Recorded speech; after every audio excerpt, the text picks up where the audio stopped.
Assalamualaikum warahmatullahi wabarakatuh. Salam sejahtera untuk kita semua.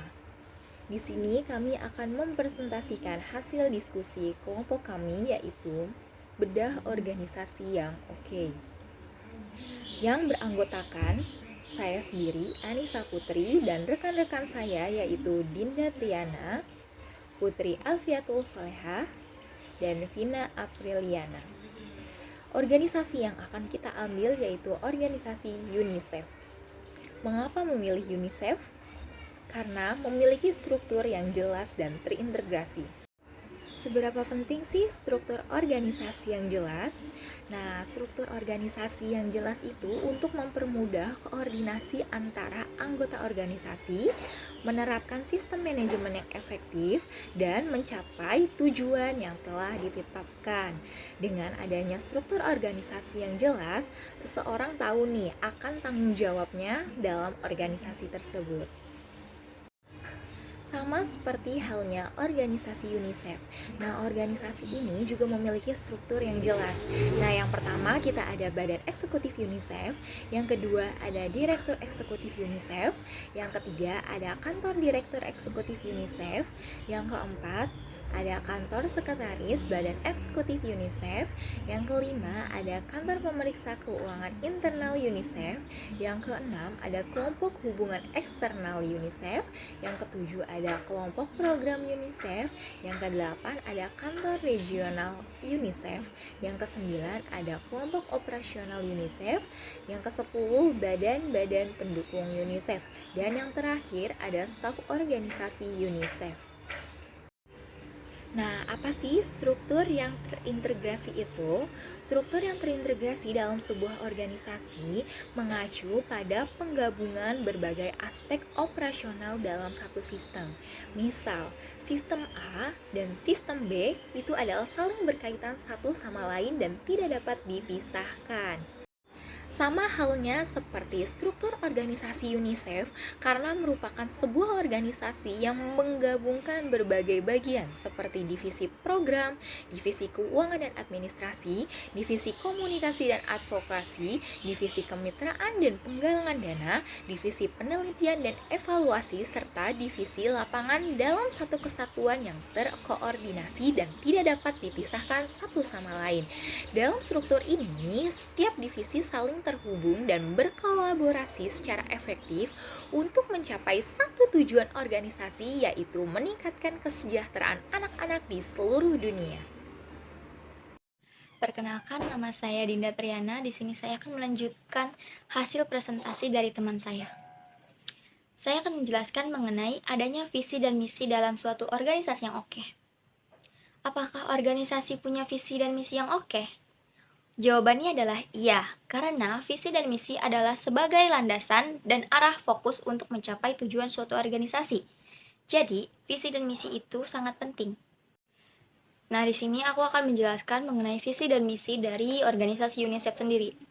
Visi dari organisasinya itu yaitu sebuah dunia di mana hak-hak semua anak terpenuhi dan setiap anak memiliki kesempatan yang setara untuk berkembang semaksimal mungkin.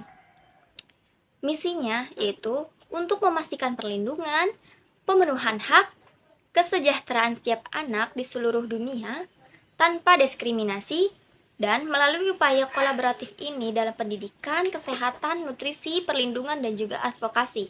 Selanjutnya di sini saya akan menjelaskan mengenai implementasi visi dan misi UNICEF. Jadi apa sih itu?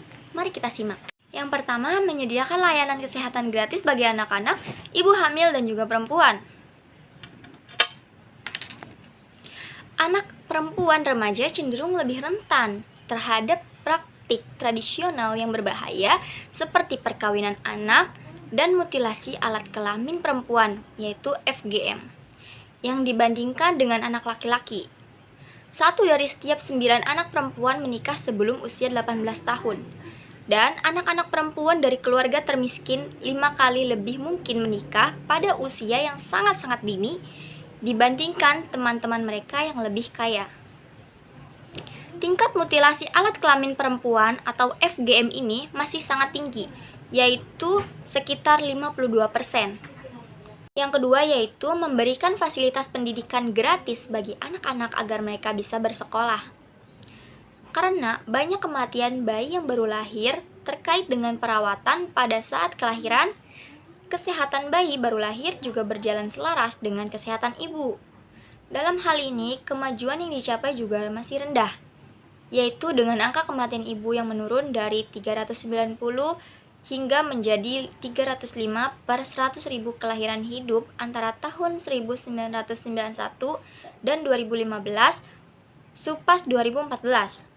Hal ini tetap terjadi meskipun jumlah bidan terlatih juga yang sangat tinggi, yaitu mencapai hingga 94% dan ketersediaan fasilitas kesehatan di angka 83%. Pneumonia, penyakit bawaan, dan diare adalah penyebab kematian utama pada anak-anak usia dini. Masing-masing mencakup 36%, 13%, 10% dari semua penyebab kematian balita, serta komplikasi neonatal, cedera, campak, dan malaria di daerah endemis. Perkenalkan, nama saya Putri Alfiatul Suleha dari kelompok 5. Di sini saya akan menjelaskan tentang adanya kolaborasi dan koordinasi. Yang pertama di sini ada sektor publik. Sektor ini termasuk pemerintahan di tingkat nasional, provinsi, dan daerah. Bersama mereka, UNICEF melakukan advokasi untuk dan bersama anak-anak, membantu menetapkan agenda dan memprioritaskan hak-hak anak, serta memobilisasi sumber daya untuk mencapai dunia yang lebih setara dan berkesinambungan. Kemudian yang kedua di sini ada sektor swasta, agar tercapainya perubahan berkelanjutan bagi anak-anak di seluruh dunia melalui pendanaan strategis dengan memanfaatkan keahlian spesifik dan jaringan perusahaan, atau dengan bekerjasama dengan dunia usaha untuk mempromosikan prinsip-prinsip hak anak dalam praktis bisnis yang bertanggung jawab. Kemitraan sektor swasta membantu kami membuat perbedaan demi kebaikan anak-anak. Ada lagi yang ketiga, tokoh publik pengaruh atau influencer. Tokoh ini termuka di dunia seni, musik, film, olahraga, dan lainnya yang memainkan peran penting dalam menyoroti tantangan yang dihadapi anak-anak Indonesia dan di seluruh dunia. Keempat, di sini ada organisasi masyarakat sipil. UNICEF bekerjasama dengan beragam organisasi dalam masyarakat sipil untuk menjangkau komunikasi dan pengambilan keputusan. Kemudian yang kelima, Perserikatan Bangsa-Bangsa atau PBB. UNICEF bekerjasama dengan berbagai program dan organisasi PBB lainnya untuk mendukung setiap negara di dunia mencapai tujuan pembangunan berkelanjutan melalui program bersama dan pengaturan pendanaan. Kemudian, UNICEF menyelenggarakan pertemuan koordinasi rutin dengan anggota mitra muda, komunikasi reguler melalui email dan wadah komunikasi daring seperti WhatsApp Group atau lainnya sesuai kesepakatan, akan dibentuk untuk memfasilitasi komunikasi intensif antara mitra muda dan UNICEF Indonesia. Mitra muda akan dikoordinasikan oleh Divisi Komunikasi UNICEF Indonesia, dikoordinasikan oleh Young Engagement Officer yang akan melapor ke Communication Officer UNICEF Indonesia. Kemudian slide berikutnya ada budaya organisasi positif. Yang pertama itu adanya tekad yang kuat. Komitmen dalam join organisasi harus matang. Jangan sampai datang ke organisasi tanpa memiliki tekad dan niat yang kuat dalam meraih kesuksesan bersama. Sikap ini perlu ditumbuhkan kepada setiap anggota agar memuluskan langkah berikutnya dalam berada di dalam organisasi. Yang kedua, budaya kepatuhan. Agar situasi dalam Kemudian di sini ada budaya organisasi positif. Yang pertama itu adanya tekad yang kuat. Komitmen dalam join organisasi harus matang. Jangan sampai datang ke organisasi tanpa memiliki tekad dan niat yang kuat dalam meraih kesuksesan bersama. Sikap ini perlu ditumbuhkan kepada setiap anggota agar memuluskan langkah berikutnya selama berada di dalam organisasi. Yang kedua, budaya kepatuhan. Agar situasi dalam sebuah organisasi bisa tetap konstan, kondusif, dan terorganisir, maka semua anggota harus patuh terhadap segala aturan dan budaya organisasi. Dibutuhkan penyampaian yang baik dan humanis kepada seluruh anggota mengenai aturan apa saja yang harus dipatuhi dalam melaksanakan peran. Kemudian yang paling penting itu adanya tanggung jawab. Contoh budaya organisasi yang baik adalah dengan memiliki tanggung jawab yang tinggi terhadap tugas yang diemban oleh setiap anggota. Tanamkan sifat untuk selalu bertanggung jawab terhadap semua tanggung jawab yang diberikan organisasi kepada diri kamu sendiri. Kemudian yang kelima, adanya interaksi yang terbuka. Jangan sampai organisasi menjadi tertutup hanya karena tidak adanya interaksi antara anggota yang lainnya. Tumbuhkan kebiasaan untuk saling berkomunikasi antara anggota dalam berbagai hal, khususnya masalah pekerjaan di suatu organisasi tersebut. Baik. Saya Vina Apriliana dari kelompok 5. Di sini saya akan menjelaskan tentang dampak positif UNICEF. Itu ada 6. Yang pertama, meningkatkan kesejahteraan anak-anak. Yang kedua, mengurangi angka kematian anak. Yang ketiga, meningkatkan akses pendidikan. Yang keempat, meningkatkan kesadaran masyarakat. Yang kelima, mendorong kerjasama global. Dan yang terakhir, memberikan harapan. Dan selanjutnya ada adaptabilitas dan fleksibilitas. Membantu organisasi mengembangkan kemampuan adaptasi melalui kesadaran akan perubahan. Peran pemimpin sebagai agen of change, pembangunan budaya adaptasi, kolaborasi dan pembelajaran bersama, serta fleksibilitas dan adaptabilitas dengan mengembangkan kemampuan adaptasi yang kuat. Organisasi tetap relevan, berkembang dan berhasil menghadapi perubahan yang tak terhindarkan di masa depan. Dan selanjutnya ada adaptabilitas dan fleksibilitas UNICEF. Yang pertama ada UNICEF membantu membangun sistem perlindungan anak yang komprehensif secara nasional untuk mencegah dan menanggulangi kekerasan, pelecehan, penelantaran, dan eksploitasi. Data kedua, UNICEF bekerjasama dengan pemerintah Indonesia berupaya meningkatkan akses terhadap pelayanan pendidikan berkualitas untuk anak remaja dan yang paling terpinggirkan. Data ketiga, UNICEF memperkuat sistem kesehatan guna mencapai cakupan kesehatan universal. Dukungan ini termasuk memfasilitasi penyusunan kebijakan kesehatan berbasis bukti yang dapat diandalkan dan komprehensif, perencanaan program dan penganggaran. Nah, yang terakhir, mendukung pemerintah Indonesia untuk meningkatkan lingkungan yang mendukung gizi dan memperkuat sistem untuk pemberian layanan gizi. Di sini saya akan menjelaskan mengenai adanya pembagian kerja yang jelas bagi masing-masing anggota. Pembagian kerja adalah suatu proses pengorganisasian tugas dan tanggung jawab di dalam suatu organisasi. Tujuan dari pembagian kerja ini untuk mendistribusikan pekerjaan secara efisien dan efektif kepada anggota tim agar mereka dapat bekerja secara terkoordinasi untuk mencapai tujuan suatu organisasi. Adapun bagian masing-masing kerja anggota itu, yang pertama ada identifikasi tugas. Identifikasi tugas yaitu tugas-tugas yang harus dilakukan diidentifikasikan dengan jelas. Setiap tugas harus spesifik dan juga dapat diatur. Yang kedua, yaitu pengelompokan tugas. Tugas-tugas yang serupa saling terkait dikelompokkan menjadi satu unit kerja. Hal ini dapat membantu untuk mengelompokkan tugas yang memiliki keahlian atau pengetahuan yang serupa.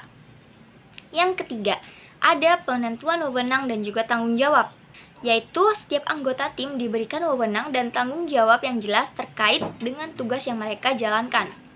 Hal ini dapat memastikan kejelasan dalam pelaksanaan tugas dan meningkatkan akuntabilitas.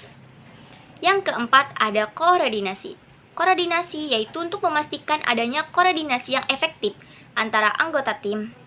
Hal ini dapat melibatkan komunikasi yang baik, pertukaran informasi, dan kerjasama antar anggota tim. Yang kelima ada delegasi. Delegasi ini yaitu tugas-tugas yang didelegasikan kepada anggota tim yang memiliki kemampuan dan juga pengetahuan yang sesuai. Hal ini juga dapat membantu dalam pemanfaatan potensi dan juga kemampuan suatu individu. Sekian dari saya, terima kasih. Kemudian ada pembagian kerja UNICEF. Yang pertama di sini ada divisi program.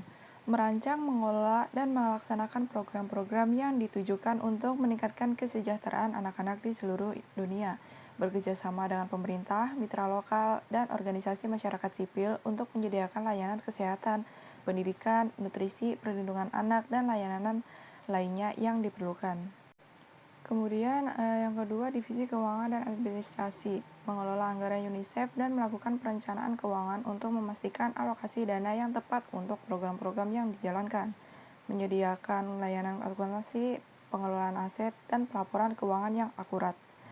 mengelola administrasi umum, termasuk manajemen sumber daya manusia, kebijakan karyawan, dan proses operasional lainnya. Yang ketiga, divisi komunikasi dan advokasi, mengembangkan strategi komunikasi untuk meningkatkan kesadaran tentang isu-isu anak-anak dan mempromosikan dukungan untuk upaya UNICEF, mengelola hubungan media dan produksi materi komunikasi, termasuk kampanye advokasi, publikasi, dan acara-acara khusus. Berinteraksi dengan pemangku kepentingan eksternal termasuk pemerintah, organisasi non-pemerintah, dan masyarakat umum untuk memperkuat dukungan terhadap agenda anak-anak. Kemudian divisi kemitraan dan penggalangan dana, mengelola hubungan dengan mitra-mitra eksternal termasuk pemerintah, yayasan, perusahaan, dan individu untuk membangun kemitraan yang kuat dalam mendukung misi UNICEF, mengembangkan strategi penggalangan dana, dan mengatur kampanye pengumpulan dana untuk mendukung program-program UNICEF. Selanjutnya, divisi penelitian dan evaluasi, bertanggung jawab atas merancang dan melaksanakan penelitian untuk memahami isu-isu yang mempengaruhi kesejahteraan anak-anak, melakukan evaluasi terhadap program-program UNICEF untuk menilai efektivitasnya, dan memperoleh pemahaman yang lebih baik tentang dampak yang dihasilkan. Yang terakhir, di sini ada divisi lapangan, bertugas langsung di lapangan baik di tingkat nasional maupun lokal untuk melaksanakan program-program UNICEF dan menyediakan layanan langsung kepada anak-anak dan keluarga mereka. Bekerja dengan mitra lokal dan komunitas untuk menyusun, mengimplementasikan, dan memantau program-program yang sesuai dengan kebutuhan lokal dan memperhitungkan budaya dan konteks sosial setempat. Memastikan bahwa program-program yang dijalankan sesuai dengan standar dan pedoman UNICEF serta memberikan dukungan teknis dan bimbingan kepada mitra lapangan. Jadi kesimpulannya adalah, menurut kelompok kami, organisasi UNICEF adalah organisasi yang paling oke karena memiliki struktur yang jelas dan terarah, visi misi yang bagus, adanya kolaborasi dengan pemerintah dan masyarakat, bisa beradaptasi dan menyesuaikan kondisi yang terjadi, dan mempunyai dampak positif dengan berkontribusi terhadap masyarakat, terutama anak-anak dan perempuan. Sekian dan terima kasih hasil dari presentasi kelompok kami. Kurang lebihnya kami mohon maaf. Jangan lupa di like, komen, dan di subscribe. Wassalamualaikum warahmatullahi wabarakatuh.